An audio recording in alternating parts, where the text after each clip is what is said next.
Dear student, today we discuss another topic of our chapter solution and colligative property. पहले हमने solution के बारे में पढ़ा था, उसके बाद मैंने आपको सिंपल सा कंसंट्रेशन ऑफ द सॉल्यूशन के बारे में बताया था, उसके बाद मैंने आपको Raoult law, ideal solution, non ideal solution के बारे में बताया था। आज की डेट में मैं आपको एक इम्पॉर्टेंट टॉपिक पढ़ाऊंगा कि आपकी कॉलिगेटिव प्रॉपर्टीज़ क्या होती हैं और कॉलिगेटिव प्रॉपर्टीज़ में हम हर कॉलिगेटिव प्रॉपर्टी के अंदर मॉलिक्यूलर वेट ऑफ सॉल्यूट को कैसे डिटरमाइन करते हैं और उसके क्या एक्सपेरिमेंटल मेथड हैं डिटर्मिनेशन के। तो सबसे पहले मैं सिंपल सा स्टार्ट करता हूँ कि what is the colligative property. तो सिंपली बोलता है it has been found that the colligative property exhibit for non ideal solution and have non volatile solute. यानी जनरली जो आपका कॉलिगेटिव प्रॉपर्टी है वो नॉन आइडियल सॉल्यूशन का केस है जिसके अंदर जो आपका जो सॉल्यूट होता है it do not contain any vapour pressure, so it is automatically non volatile solution by nature. And also the colligative property is always depend upon number of particle of the solute and it is independent to the nature of the solute present in the solution. Such types of property is called colligative property. Simple सी मैं आपको ये बात बताना चाहता हूँ कि जो आपकी कॉलिगेटिव प्रॉपर्टी होती है वो number of moles of solute के ऊपर डिपेंड करती है, ना कि नेचर ऑफ द सॉल्वेंट के ऊपर डिपेंड करती है। वो नेचर के ऊपर जो सॉल्वेंट होता है वो उसके ऊपर जो नेचर होता है सॉल्यूट का वो उसके ऊपर इंडिपेंडेंट होती है। वो डिपेंड ही किसके ऊपर करती है, number of particle of the solute present in the solution. उन प्रॉपर्टी को सिंपली हम क्या कह देते हैं, कॉलिगेटिव प्रॉपर्टी कह देते हैं। अगर मैं आपको सिंपल सी और बात बताना चाहूँ कि what is the volatile solution solute and what is the non volatile solute, तो जो वोलाटाइल सॉल्यूट होते हैं इट कंटेनिंग वेपर प्रेशर और जो नॉन वोलाटाइल सॉल्यूशन होते हैं सॉल्यूट होते हैं उनके अंदर जो आपका सॉल्यूट होता है it do not contain any type of vapour pressure. तो जो आपकी कॉलिगेटिव प्रॉपर्टी है वो जनरली क्या है, नॉन आइडियल का सोल्यूशन है, ना तो वो राउट लॉ को फॉलो करता है, ना उसके अंदर डेल्टा बी मिक्स और डेल्टा एच मिक्स की वैल्यू जीरो होती है। वो जनरली क्या होता है, नॉन आइडियल बाई नेचर होता है। और जब वो नॉन आइडियल बाई नेचर होता है तो एज वेल एज उसका जो सोल्यूशन होता है वो नॉन वोलाटाइल बाई नेचर होता है। इट मीन्स दैट कि जो वेपर प्रेशर है सॉल्यूट का it do not contain any type of vapour pressure. तो जो आपका कहने का मतलब जो आपकी कॉलिगेटिव प्रॉपर्टी हैं further they are classified into 4 types. First one is your relative lowering of vapor pressure of the solution. Second one is your elevation in the boiling point of the solution. Third one is the depression in the freezing point of the solution. And fourth one is the osmotic pressure. So today we are only discussing what is the relative lowering of vapor pressure, how we can calculate the molecular weight of the solute, and what are the experimental method for the determination of relative lowering of vapor pressure. तो सबसे पहले मैं आपको इसको बात बताने से पहले आपको वेपर प्रेशर की डेफिनेशन बता देता हूँ कि definition of the vapour pressure of the liquid, the vapour pressure of the substance is defined as the pressure exerted by the gaseous state on the substance when it is equilibrium with solid और liquid. यानी जो आपका vapour pressure ऐसा pressure होता है जिसके अंदर जो इंटरनल और एक्सटर्नल प्रेशर होता है वो आपका क्या होता है, सेम होता है। उस प्रेशर को हम सिंपली क्या कह देते हैं, उसका वेपर प्रेशर कह देते हैं। या सिंपली सी ऐसा प्रेशर जो एक्सर्ट करता है लिक्विड अगेंस्ट लिक्विड में उसे भी सिंपल हम क्या कह देते हैं, वेपर प्रेशर कह देते हैं। अच्छा, अब बोलता है कि what is the lowering of vapour pressure, the lowering of the vapour pressure of the solvent in the solution, the all liquid exhibit the tendency of evaporation. Her liquid के अंदर प्रॉपर्टी होती है इवेपोरेशन की। बोलता है the generally the gaseous state of the substance is called vapour, और जो gaseous state होती है उसे सिंपली हम क्या कह देते हैं, वेपर कह देते हैं। ठीक है जी। If the intermolecular force of attraction are weak the liquid evaporate radiantly and called volatile liquid, that is ethyl acetate is the most volatile liquid. Ethyl alcohol, acetone are also volatile liquid, and due to strong entomotic force of attraction lubrication oil is strongly volatile. तो कहने का मतलब क्या, volatile और non volatile के बारे में मैं आपको ऑलरेडी बहुत बार बता चुका हूँ कि जो आपका वोलेटाइल होगा उसके अंदर सॉल्यूट के अंदर क्या होगा, वेपर प्रेशर होगा, और जो आपका नॉन वोलेटाइल होगा उसके अंदर नहीं होगा. तो सिंपल सा इसके बाद बोलता है कि what is the concept of vapour pressure of the liquid escaping from an open vessel by evaporation.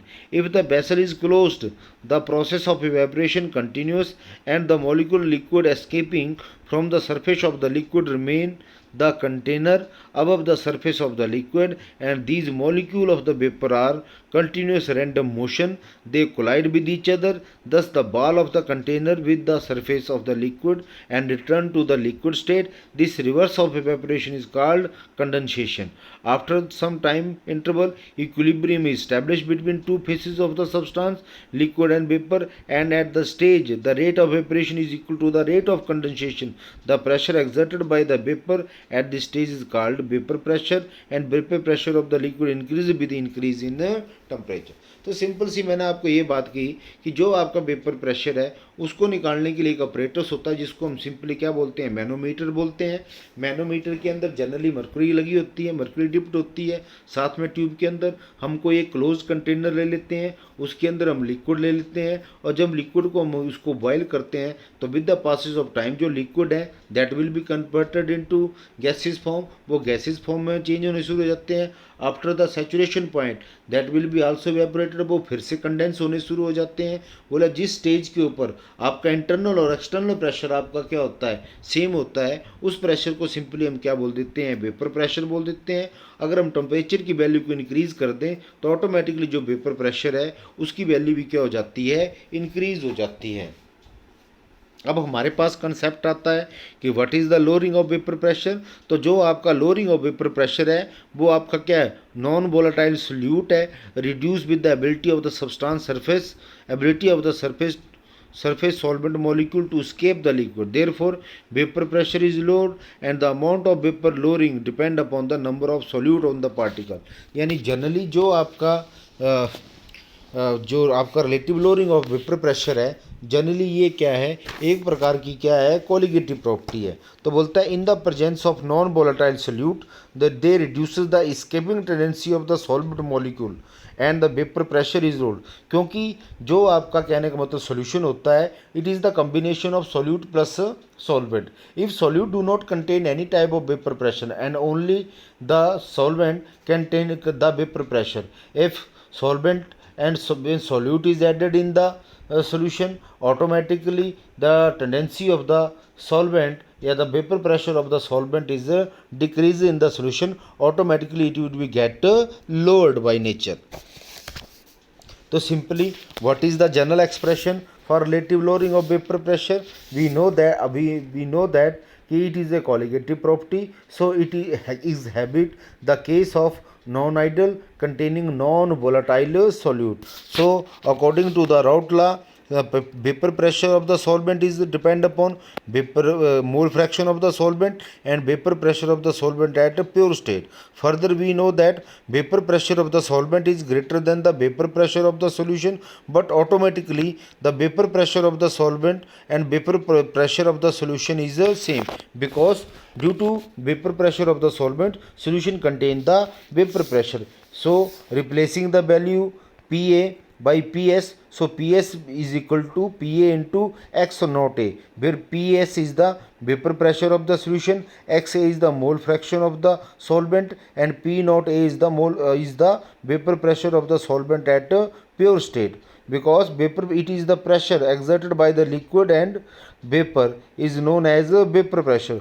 On simplify this equation, Ps by P naught A is equal to Xa by substituting both side by 1. इसको हम इस equation को अगर हम both side 1 से क्या कर देते हैं, हम माइनस कर देते हैं, तो 1 minus p s by p naught a 1 minus x b. We know that mole fraction of solvent plus mole fraction of solute is equal to 1. Hence the mole fraction of solute is equal to 1 minus mole fraction of solvent. By replacing the value we have P naught A minus PS divide by p naught a is equal to x2। बोलता है here the term p naught a, here the term P naught A minus PS is called lowering of vapor pressure, and the term P naught A minus P naught S divided by P naught A is called relative lowering of vapor pressure, and the equation star represent the thermodynamic derivation of relative lowering of vapor pressure and concentration mole fraction of the solution। तो generally बोलता है, simple सी बात मैंने आपको ये बताने की कोशिश की है कि जब जो भी आपकी कॉलिगेटिव प्रॉपर्टी है वो नॉन आइडियल का केस है और उसके अंदर नॉन वोलेटाइल बाई नेचर है, तो हम जानते हैं कि अगर सारा का सारा जो वेपर प्रेशर है वो सॉल्वेंट के अंदर है और जो वेपर प्रेशर जो सॉल्यूशन का भी है वो भी किसके ऊपर डिपेंड करता है, vapour pressure of the solvent के ऊपर।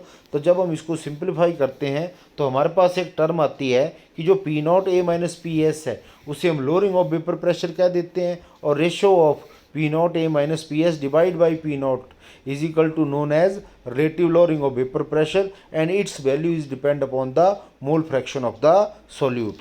So next one is how to calculate the molecular weight of the solute। So according to the relative lowering of vapor pressure, expression for the relative lowering of vapor pressure P naught minus PA is equal to P naught, when P naught is the vapor pressure of the pure state and PA is the vapor pressure of the solution. It is value is equal to XB, and XB is equal to N2 into N1 plus N2। So P naught is the vapor pressure of the pure solvent, PS is the P1 is the vapor pressure of the solution, N2 is the number of moles of the solute, N1 is the number of moles of the solvent। If W2 gram of the solute are dissolved in W gram of 1 gram of the solvent, then M2 and M1 is their respective molecular weight respectively। So we know that N2 is equal to W2 divided by M2 and N1 is equal to W1 divided by M1। So we have to calculate what is the value of हमें इसके अंदर क्या calculate करना है कि हमें molecular weight of solute की value निकालनी है। तो जो आपका x2 है वो आपका कहने का मतलब क्या है, आपका मॉलिक्यूलर वेट ऑफ सॉल्यूट है। तो x2 की वैल्यू किसके बराबर है आपकी, N2 divide by N1 plus N2। तो N2 की वैल्यू किसके बराबर होती है, W2 डिवाइड बाई M2। तो हमें यहाँ पे ये जो M2 है ये आपका क्या है, मॉलिक्यूलर वेट ऑफ सॉल्यूट है। तो जब इस इक्वेशन को हम फर्दर और सॉल्व करते हैं तो हमारे पास क्या आ जाता है कि P naught minus p s divide by p naught is equal to W2 divide by M2 multiply by M1 divide by W1। तो जब इस पूरी इक्वेशन को हम सॉल्व करते हैं तो हमारे पास क्या आ जाता है कि M2 बराबर है P not A divide by P not A minus p S bracket close multiply by W2 M1 and divide by W1। So it is the required formula for the calculation of the molecular weight of the solute। So that is the formula। Further we have to note that कि P naught minus PS divided by P naught is इसकी value किसके बराबर होती है, loss of weight of the solvent divide by total loss of the weight of the solution and solvent के बराबर होती है। तो ये आपने फार्मूला याद रखना है, इसके हिसाब से आप फर्दर क्या कर सकते हैं, वैल्यू को निकाल सकते हैं। अब हमारे पास नेक्स्ट आता है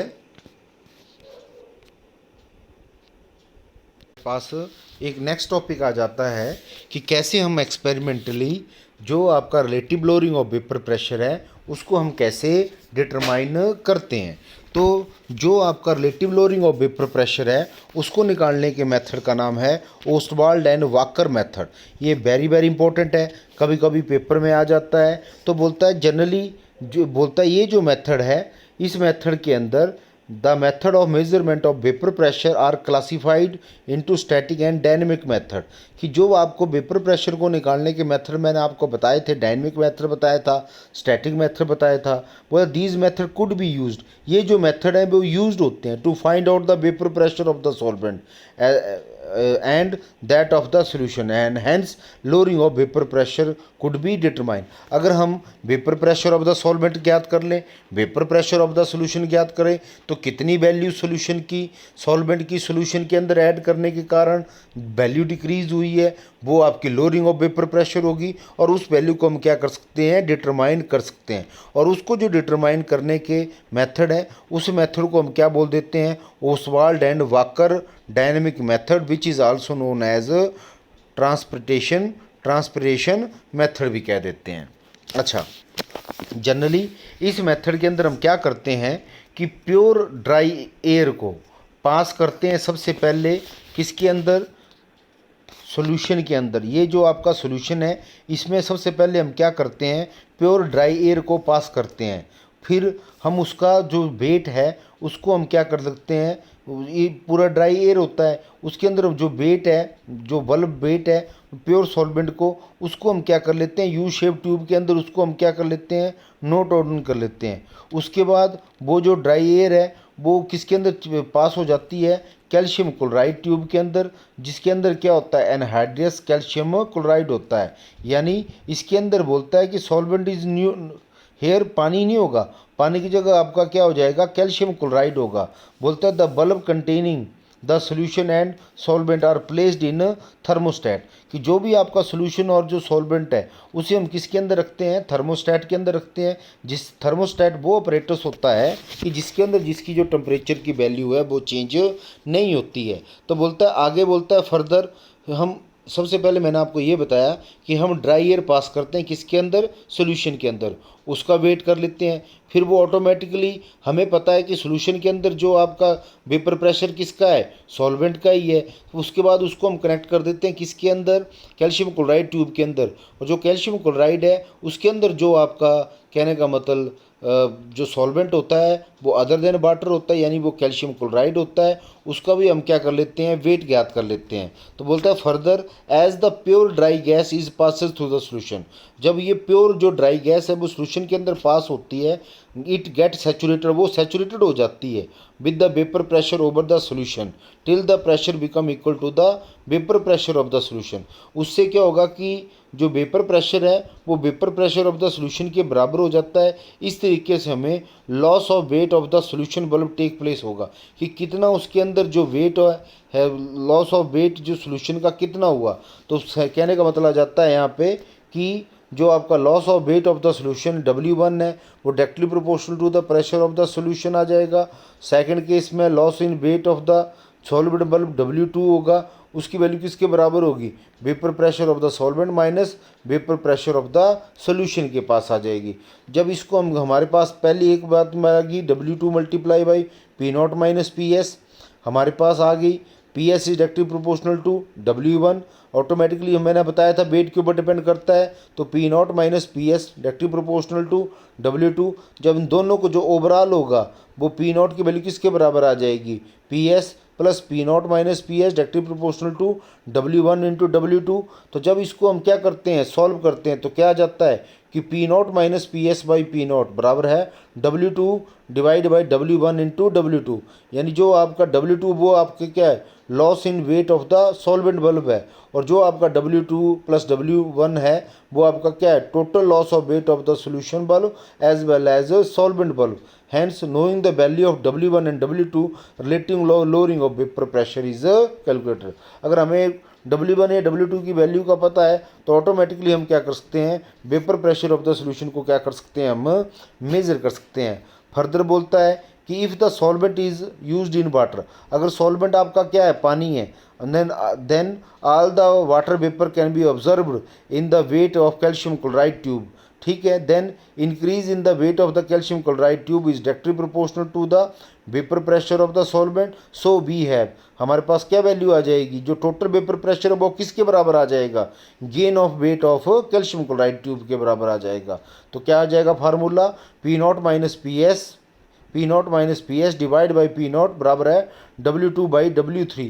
इसका कहने का मतलब क्या है कि loss in weight of the solvent bulb divide by gain in weight of the calcium chloride tube के बराबर होगा।